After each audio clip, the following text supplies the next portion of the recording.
So one of the theorists from early in my career was Daniel Winnicott, and Winnicott was around when kind of the common sense parenting approach was popular.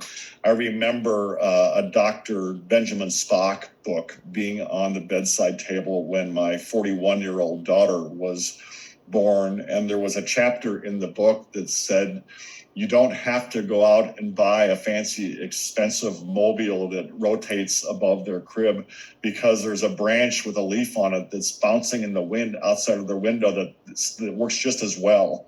And so, the approach at the time was, there are common sense things that if you pay attention to them, your kids are going to be fine.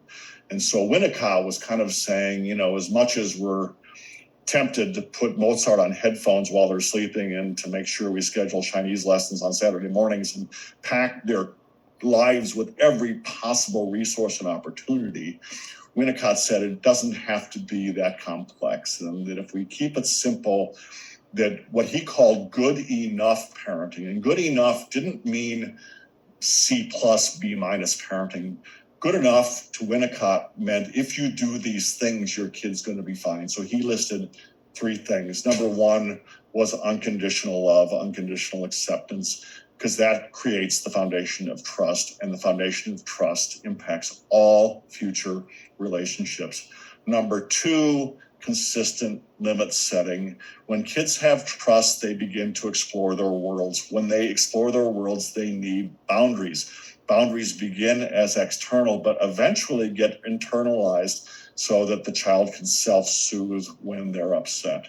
And number 3 was the facilitation of development. And that was a way of saying what this workshop is about, is keep an eye on what's going on, be alert to the natural timing of opportunities, and flow with the child's unique path. Mm-hmm. And we're seeing more and more research around this, that it's not the enrichment activities, it's not the sports, it's not the, mommy, me, daddy, me classes that make a difference for our kids. And in fact, that all levels out by the time kids reach elementary, school age and then beyond. There are other examples for different age ranges. But the true markers of success are these 3 things here.